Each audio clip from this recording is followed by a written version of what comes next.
اهلا وسهلا بيكم. معاكم محمد عبده. النهارده ان شاء الله هنتكلم على التحديات التي تواجه المخترعين الجدد في الوطن العربي.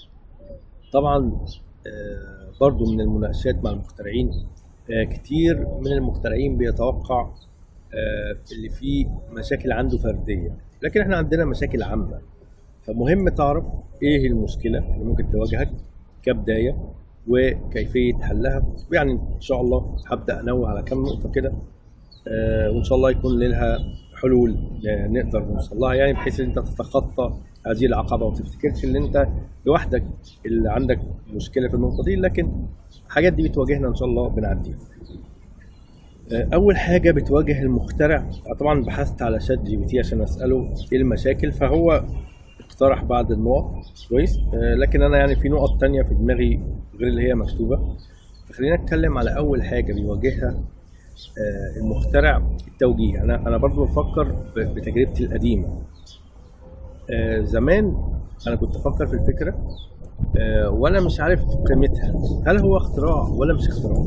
يعني انا خدت فتره لحد ما عرفت اللي انا عملته ده اختراع كويس. انا ما كنتش عارف، انا كنت بعمل الفكره وخلاص، يعني ما اعرفش دي تنفع تؤهل انها تسجل ولا لا كويس كده. فكانت مشكله التوجيه، اللي انا الاقي حد يوجهني يقول لي ده الطريق صح، ايوه كمل فيه او ما تكملش فيه. فالفكره خدت مني شويه وقت علشان انا مش عارف. ودي يمكن الوقت الحالي، انا برضو قلت التحديات الوقت الحالي مختلف عن تحديات زمان. انا عشت فتره ما فيهاش انترنت، ما كانش انترنت متاح بسهوله بالنسبه للمخترعين او حتى للناس عامه. فعشت فتره اللي هي ما فيهاش انترنت بسهوله. علشان اجيب معرفه واكتسب معرفه جديده لازم اروح المكتبه. طبعا المكتبه فادتني بشكل كبير، والكتب دي مهمه جدا وده اساس. يعني ما ينفعش تاخد معلوماتك مثلا من على النت بس، لازم تدور على النت تعرف معلومات، او يعني ممكن نقول ايه طرق كويس، وتروح تدور على الكتاب. الكتاب هو اللي فيه الاصل، الكتاب هو اللي فيه المعرفه، مش البحث عن الانترنت وتجمع معلومات كده من الانترنت وتقول خلاص انا عندي معرفه في الموضوع ده، انا بحثت ولقيت. هو مش ده البحث، خلي بالك. يعني معروف حتى في الابحاث العلميه ما فيش يقول لك ايه المصادر بتاعتك، ما ينفعش تقول المصادر بتاعتي كلها اونلاين، ما ينفعش. لازم يكون في كتب، لازم يبقى في كتب بحثت فيها ولخصتها. فموضوع المعرفه مهم جدا كويس. فعلشان اوصل واعرف ان كان ده ينفع اختراع ولا لا، زي ما بقول اخدت وقت.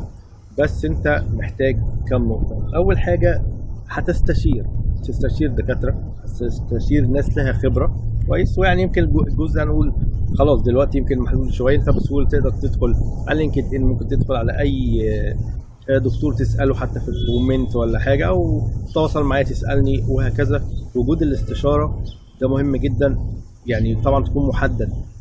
معلش انا يعني ايه بزعل لما الاقي حد يسالني سؤال بديهي، انا عايز ابتدي في المجال ومش عارف اعمل ايه. طب معلش اتعب نفسك وابدا اتفرج على اليوتيوب كويس. فانت اسئله بديهه دي بتضايقني، لان انت كانك لسه داخل كده. يعني مش معقول اول ما دخلت مجال الاختراع لقيت رقمي بس، طب ما شفتش حاجه، ما شفتش مقالات، ما شفتش فيديوهات، ما بحثتش عن الموضوع. لا، اتعب نفسك شويه وتعلم. انا المشكله بتضايقني الناس اللي مش عايزه تتعلم، هو عايز ياخد منك المعرفه، عايز ياخد منك المعلومه بس كويس. يجي مثلا عايز يشتغل على براءه اختراع، عايز يسالك على حاجه اعمل دي ازاي، انا عارف برد عليه يقول لي طيب ايوه يعني اكتب ايه. لا، ما انا مش معقول هكتب المشروع او اكتب البراءه مكانك. فالناس بتستسهل، ودي بدايه الفشل. والله في ناس كتير انا شايفها بتستسهل ومش عايز يتعب نفسه. انا عايز ابقى مخترع كده بدون ما اتعب نفسي. انا جات لي فكره مبتكره وبس، انتوا بقى كملوا. مش منطقي. فانك انت تجمع استشارات ومعلومات ده مهم. وممكن تعملها ازاي برضه؟ طب انا اختراعي وخايف يتسرق والكلام ده بسهوله. انا يعني الطريقه دي بستخدمها على طول. بمسك الاختراع او الفكره واقسمها 4 اجزاء مثلا، لو هي تقبل الاربعه 6 7 8 مش مشكله، تمام. باخد كل جزء واسال بيه لوحده. لو سمحت حضرتك انا بسال عن نقطه كذا، هل ده ممكن ولا لا؟ يقول لي. اسال حد تاني هل ده ممكن ولا لا كويس. ابدا اجمع المعرفه دي، وانا المفروض ده دوري ان انا اجمع النقط والاستشارات دي وابدا اقننها. امال انا اكون مخترع ازاي؟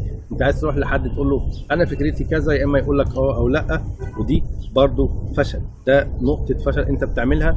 لان انت ممكن تقول لي انا مثلا عايز اعمل زي مثلا اختراع، يعني عايز اعمل جهاز يحل 5 مسامير، مهما كانت خبرتي هقول لك طيب ما ده المسمار الواحد صعب. زي السؤال البديهي كان بيجي لي من الناس او من المهندسين، حتى شوف مهندس يعني يقول لي طب ما المسمار الواحد صعب، طب انت هتعمله ازاي؟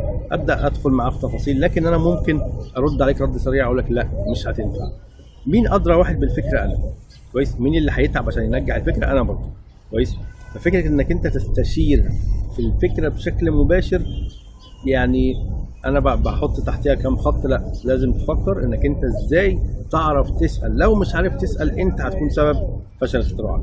فعندنا اول حاجه زي ما قلت اللي احنا بنستشير عشان نعرف اذا كان الفكره دي ناجحه ولا لا. طبعا المعرفه مهمه جدا، ما ينفعش انت مجمع معلومتين كده وعايز تبتدي في مجال الاختراع، ما ينفعش تجمع معلومتين. فانت محتاج معرفه، محتاج تقرا وتتعلم، ولازم تلم بالمشروع بتاعك وما يدور حواليه مش هو بس. يعني انا قلت يمكن مثال قبل كده، كنت في نجوم العلوم وجابوا لنا دكتور من جامعه من بره، علمنا التشريح اللي هو الطبي بتاع الايد، الجسم، الدماغ. فانا كنت مستغرب، فيعني قلت طب احنا مالنا ومال التشريح؟ هو قال لك ما انت الاختراع بتعمله عشان نستخدمه، فبتمسكه بايدك، فلازم يبقى الجهاز مريح للايد. تستخدمه مثلا على دماغك لازم يبقى مريح. بعد كده لقيت بعد كده برضو بالتدريب كده والبحث اللي انا محتاج كمان اعرف النفسيه. لان مره كنت بعمل لحد اختراع، فهو كان عايز يلبس الشخص حاجه على دماغه وهيبدا يعمل له حاجه كده تجربه وكده. قلت له لا انا مش موافق على دي. قعدنا نعترض شويه، قلت له لا، انا نفسيا لو لبستني حاجه خلتني ما اشوفش، انا نفسيا هقلق مهما كان اختراعك ايه. فقال لي طب ايه الحل؟ حليت له المشكله اللي انا خليت الشكل مكشوف خالص، مفيش حاجه على دماغي، في حاجه متحركه حواليا لكن مش مغطي دماغي بالكامل. فحتى علم النفس مهم في الاختراع، تشريح مهم في الاختراع، حاجات كتيره تدور حوالين الاختراع. طبعا مع حبك هتتعب وهتقرا، هتقول انا لسه هقرا. طبعا اقرا عشان تطلع معرفه وتطلع علم كويس. انت عايز تخترع ازاي؟ عايز تعمل حاجه مش موجوده ازاي؟ هي الموضوع مش اكتشاف، مش حاجه هتقع، مش تفاحه هتقع على دماغك. كويس. هي لازم محتاجه تعب وجهد ومعرفه كتيره تكون ملم بيها. ودي اول نقطتين انا يمكن يعني عشتهم وتجربه عشتها. طبعا هم بيتكلموا برضو في نقط، بيقولك التكلفه والتمويل. لا شك العمل المادي مهم. كويس. فعشان كده نصيحتي لما تيجي تبتدي الاختراع قيم الموارد اللي هي الامكانيات العلميه بتاعتك. كويس. يعني انا ما بفكرش في اختراع زي مثلا يجي يقول لك انا عامل مش عارف حاجه علشان تنطلق في الفضاء ومش عارف تعمل ايه. طب انت ايه تجاربك على الفضاء؟ هل انت جربت تجربه الفضاء عشان تقدر تعمل حاجه تحتوي بيها الموضوع ده؟ لا.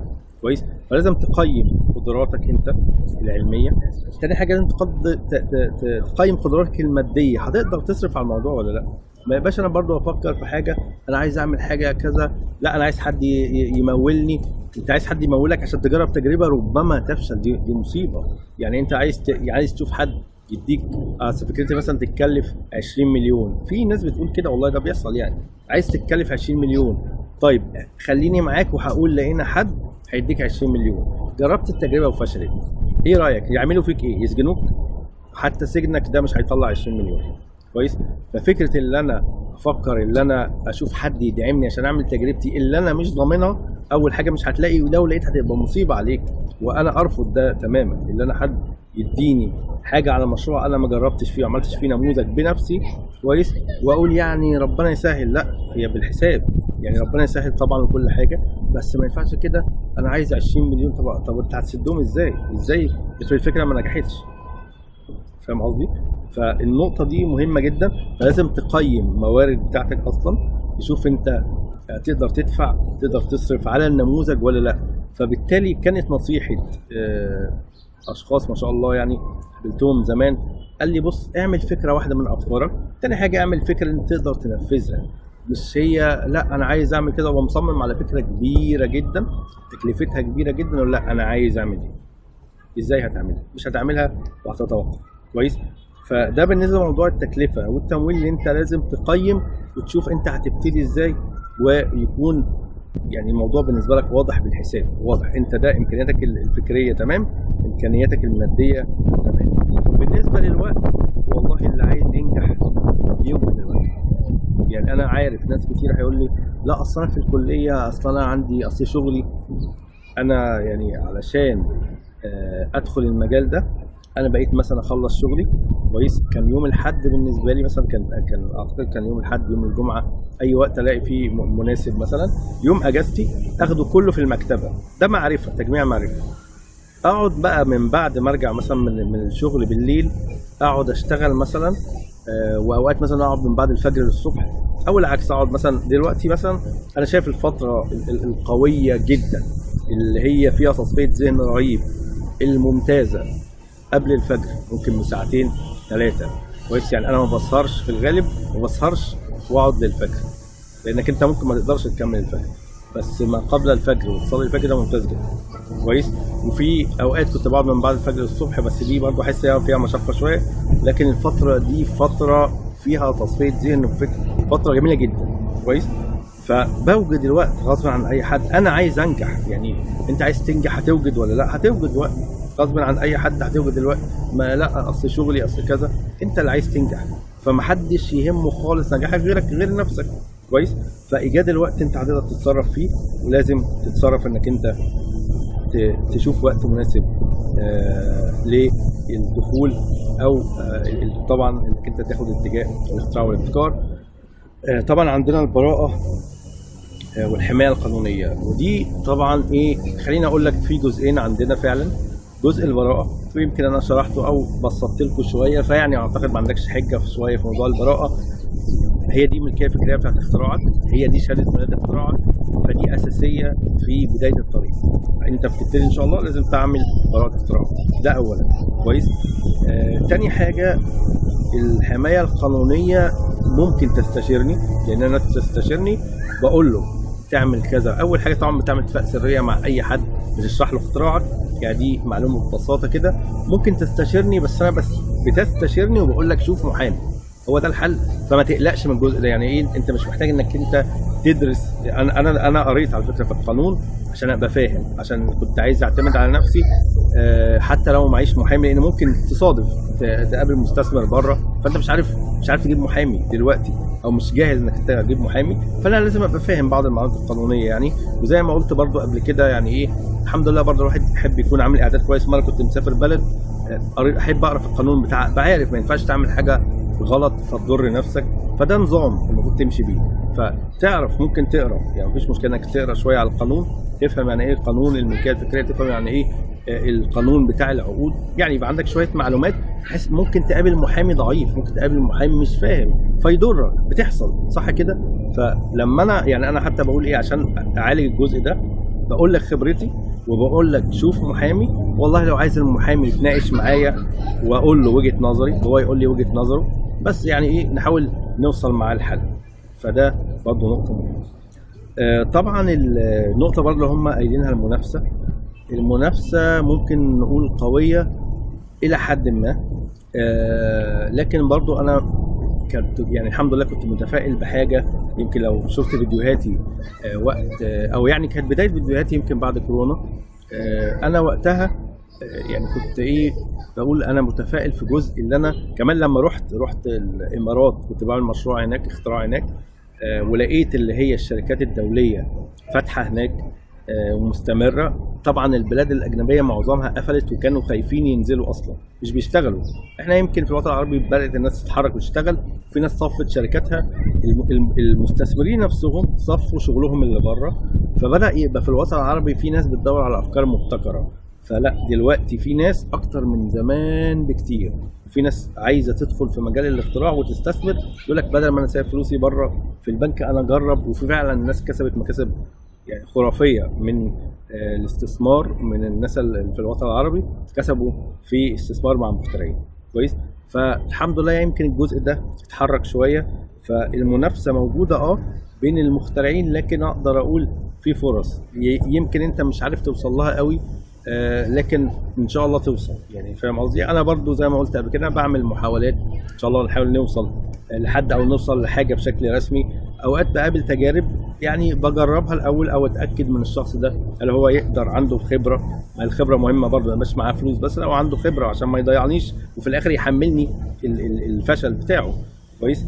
فيعني ان شاء الله بندور، فالمنافسه موجوده. زي ما بقول لك هو الفرص كويسه ومتاحه، لكن برضو مش عايز اقول لا احنا ما فيش بينا، لا في منافسه، في افكار قيمه، في افكار ليها جدوى اقتصاديه. وهو ده لما نقعد كده 20 30 مخترع ومعانا مستثمر، هو هياخد اكتر حاجه تكسبه. كويس. واسهل حاجه تنفيذا، وهياخد ارخص حاجه في التكلفه، وهياخد اكتر حاجه يحبها الناس. باختصار دي 3 4 نقط دول المهمين. اي فكره عظيمه، انا قلت قبل كده هي الافكار دي صعبه ممكن تتحقق طبعا، اي فكره عظيمه هتساعد العالم، هتساعد الكلام ده، مين المستثمر اللي هياخد الفكره دي؟ فكر بشكل عملي. وزي ما قلت قبل كده احنا مش تفكيرنا مادي، لكن انت عامل اختراع جهاز عشان يبدا يتعمل بيه مصنع يشغل ناس. اول حاجه بتعملها المفروض يعني انك انت لما ان شاء الله ربنا بيكرمك تاخد الفلوس دي، بتبدا تجهز نفسك معمل تقدر تساعد ناس اكتر، تقدر تشتغل بنفسك، تبتكر اكتر. كويس. فبرضه نقدر نقول المنافسه الى حد ما موجوده، وزي ما بقول المستثمر بياخد النقط اللي انا قلت لك عليها دي. فحاول خد بالك من البدايه قبل ما تبتدي اصلا. طبعا عندنا التسويق والتوزيع، طبعا ده فيه مشكله. بنحاول نوجد حلول، لكن زي ما بقول احنا ابسط حاجه عندنا المعارض دي فرصه كويسه لعرض الفكره. لعرض الفكره وتاخد رد فعل من الناس، وتشوف تقييم الناس للفكره، وربما تلاقي تعديلات بسبب الناس. خلي بالك اللي انت بتعمله ده، انت ممكن تروح لدكتور او لحد تستشيره وتقول له انا عايزك تطور لي على المنتج ده، فيقول لك تمام انا هاخد مثلا $20,000 عشان اطور لك على المنتج ده على الاختراع ده هيبقى منتج وهيساوي ملايين. كويس. هتقول له ماشي. يعني بالعكس اللي انت بتروح المعرض ممكن تدفع لك فيه مثلا رينج كل التفاصيل، يعني كل السفر بكل حاجه حوالي $2,500 ولا $3,000 حتى. كويس. مبلغ يعتبر بسيط نظير اللي انت الفكره بتشوف تقييم الناس عليها، بتعرف ازاي تطورها، بتاخد خبرات من الناس، انت شخصيا بتتطور. ما هي بقى دي نقطه مهمه، احنا ازاي هنطورك وازاي هتعرف قدراتك انت شخصيا، وتاني حاجه هتستفيد وتطور من امكانياتك ازاي.